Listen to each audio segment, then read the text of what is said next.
Hi guys! Hi. I'm Jessica and this is Ian, my co-producer. So today is December 24th, 2019. We can't be more excited because we are getting ready to go into the mastering session. We are right now in the lot of Sony. In Culver City. In Culver City, yes. So let's follow our journey. It's gonna be so fun because towards the end of the year, we're just gonna wrap this up, and this song probably gonna come up sometimes next year. So wait for it and follow us. We're gonna show you around. Okay, bye.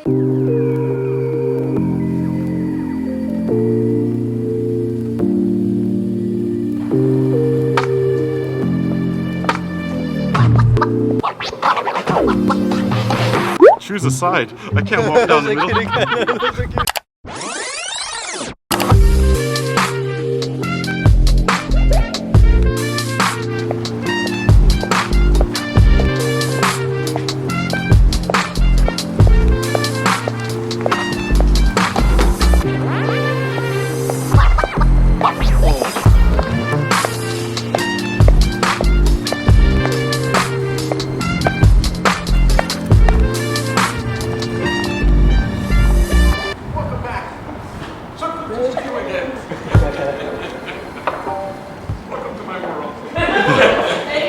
Yes, you're always welcome here. Hi everybody! Welcome to my world! So good to see you again. Mi casa es su casa.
Pay it as you see fit.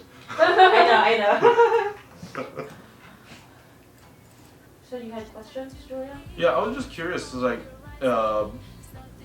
low end, good enough for you to. Oh, the low end is really good. Like any work that I had to do was not that's not the right word. Damage control. It's not. There's no corrective adjustments. It's more like enhancing what you started with. Yeah, because it sounds like you cleaned up. Basically, the low end sounds like it got cleaned up a little bit, which I really like. And Okay. That's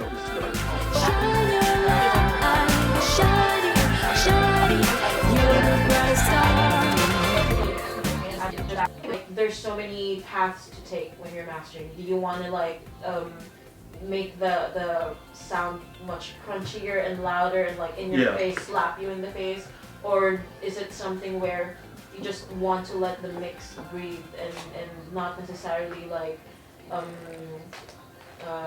overwhelm you with all the aggression on the production? So by hearing the loudness references, we kind of get a perspective on what their final sound is intended to be. So it's more of like understanding the creative direction the artist is going for.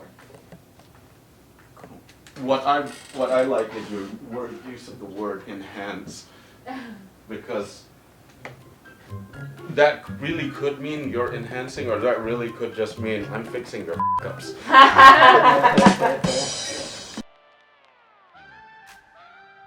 Give it a listen, because the bass can still feel punchy and full, even if it's not like, because it's relatively like louder than everything else. Yeah. And you don't really notice it that much because it's the low end. Because there's a lot of qualities in low end, just a bass heavy instrument, where you don't hear it much, but it overpowers all of the mix. If we're ever gonna do like just more revisions, my recommendation for these two songs is to bounce the bass guitar as its own stem. All right, from the top. I think to separate the stem would be a good idea. Yeah. But that's just an option down the road. Yeah, because I asked Ian to do that just now because I felt like the bass is not enough power. Yeah. Boosting. What? Just give it a listen and see how. So, but right now, so I have a very generous amount of low shelf EQ just to control the low end, but it still feels punchy. So just to give you an idea on how the pre-master sounds, just with how much the bottom end is kind of overwhelming the whole mix, we can do a back and forth. So we're gonna start with the master, and then as usual, Ian, just give me a signal if you want to switch to the pre-master.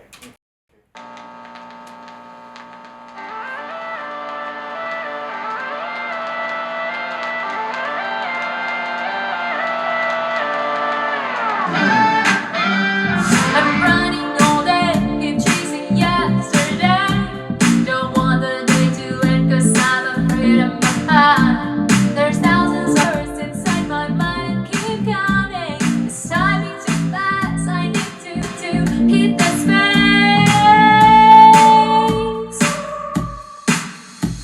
There's a time to win, there's a time to learn, time to carry on, and a time to turn. If you fall or if you win, it's not the end of everything. There's a time to act, there's a time to dream, time to question, time to believe. If you fall, you rise again. It's not the end of everything. Keep on shining, shining, shine your light. Shining, shining, be the brightest star. Shining, shining, shine your light. Shining, shining, you're the brightest star. Yeah, overall everything is good. I like it. I do like I like how it sounds in the master. The drive and the punch on the bottom end is still there. So Yeah. How Yeah. about the drum and everything? Is it okay? yeah, it sounds I tight. think Yeah. just the bass is in a way. Yeah. 'Cause I thought in the morning when I woke up, I was like, oh man, like not enough somehow in there. But I think it's a good idea, like if we can do a revision and then Ian can send just a separate stem. Yeah.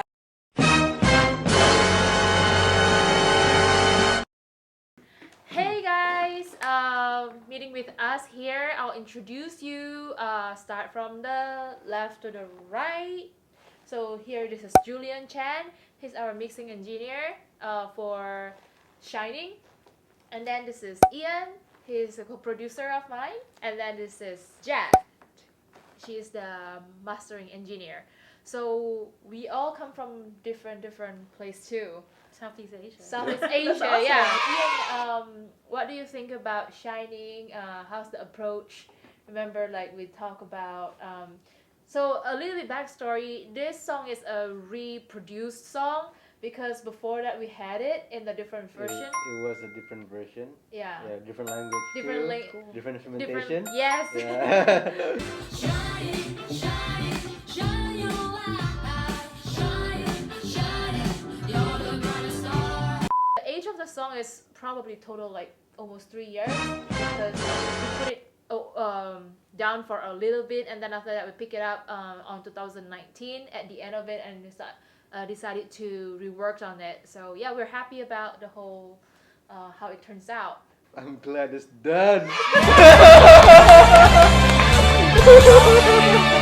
No, it's been a very interesting process, especially having a song that for like almost 3 years. It's like, yeah, it's really challenging to be honest. But just to find the what do you call Balance it? and balance the excitement and I And don't like know, it's listening to it in the new perspective, we did a lot of different arrangement too and instrumentation changes, and the whole production is more popish than before, but still have that elements of like the oldies elements, the Funky, funk yeah, type that I really like. So yeah. What is the challenge you face, or like the exciting parts that you like about the song? I mean, the challenge is just to find new perspective and keep listening to like the reference, like what Jessica sent me. Okay, like the stuff that we're going for, and combining those reference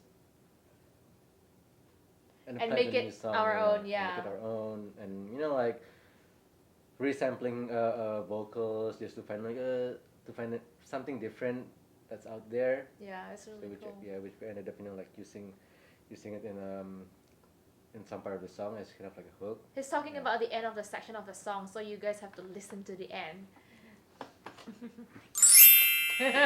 Not yet. No, not yet? Yeah. Okay. So yeah, that was really fun. Taking vocal, it's a lot of learning process, I think, towards achieving the end of the song.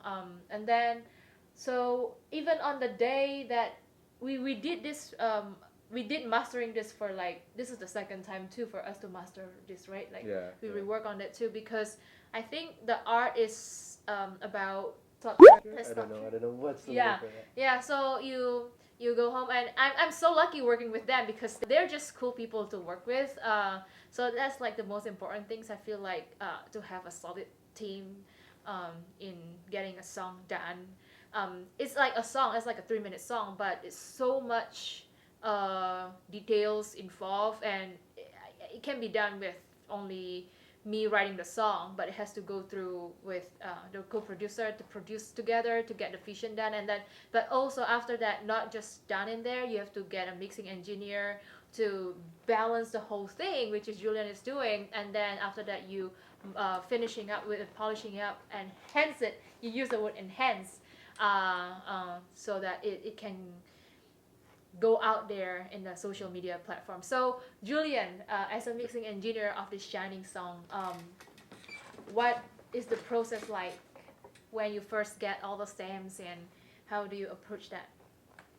Well, this song was a little different from most things that I do when I mix, because I had the opportunity to listen to it with you kind of as a musician on it, because you'd basically asked, oh, I need some drum parts on this. So I initially just started thinking, okay, I'll program some drums for you for this. Oh yeah. Julian Sorry. is also programming the drum on this song. Yeah. So, it's like the first time I got to listen to this, it was kind of from a musician's perspective where, I'm putting drums on it, and then I'm listening to everything else that's going on there, and then slowly hearing like the evolution of the song. I think I got involved very, very late in the process when they basically decided, okay, we just need just a little something to kick it up a notch. And by that time, the whole production, everything was sounding really nice, really tight. They just needed just a little extra punch. So, I'm listening to it as a musician at this point. I'm thinking, okay, this is cool. And then when Jessica asked me to mix it, I already had a pretty good idea about where she was going, what she wanted. So, there wasn't really a whole lot of work to go into it, because I think they'd already spent the last 2-3 years putting the legwork into the song. It was just literally just trying to... Let's just put it 2-3 weeks. Just basically just being a new set of ears on the song, just giving a little different perspective, just to clean up and, like Jessica said, sculpt a little bit, and just make sure all their hard work is heard, But you also add a little bit subtle things too, like the Vocoder. what is that, kasa? Like kabasa. Yeah, things like that. kabasa. It's just like little things just to help the song move, and then maybe a couple of small little edits, like moving a couple of Ian's guitars from the choruses into the verses, just to give it a little bit more motion in the song, because the parts are great. It just needed just a little push. And then I think sometimes when you work on something for so long, you really, really do lose perspective on it. And sometimes you just need someone else to come in, listen to it, and just go, yeah, you just need a little bit here, a little bit there. It's like kind of seasoning, you know, a little bit of salt, a little bit of pepper, and you're all good. And then we hand it off to... Sprinkle. Yeah, then we hand it off to Jet, who finishes it with butter. I love bacon. Yeah. So Jet, how is that process? We want to tell the audience a little bit Sure. about how's the process. What's the temperature? Was it 400 degrees? I know. How long do you have to bake? 45 minutes. But actually, I would describe the process on my end almost exactly how Julian described his whole mindset when working on the music. Because with mastering, we are the very last stage of the production before the music gets released for mass consumption. So being the final person to be involved and not being too immersed in the long production process gives us the benefit of having fresh ears and a fresh perspective. So the fresh perspective absolutely helped Julian, and it also helped me. And I actually started working on Shining like a month ago. Before the holidays. Yeah, before the holidays, when the song was at almost reaching the final shape. So I was able to hear just the transformation, and it really got to a point where the music is now best represented, and I can really hear how all the intentions from you and Ian being the producers of this song. I can really hear how the just the whole vibrance and the energy and the positivity in the song was able to be brought out through Julian's touch, and eventually my objective is to make sure that that energy and that space and depth and transience and all that dynamics and all the good stuff in the production gets translated into the world of commercial playback systems and limited headroom. So that's a different type of perspective, but having a just a fresh pair of ears listening to the music really helps. Yeah. Wow. Cool. So yeah, that's all, guys. So don't forget to check out our music. It's coming out soon. Down link below. And then guys, I'm gonna link their information and their works down below as well. So don't forget to check it out and subscribe. Wait until the music come out. Okay. Bye, guys.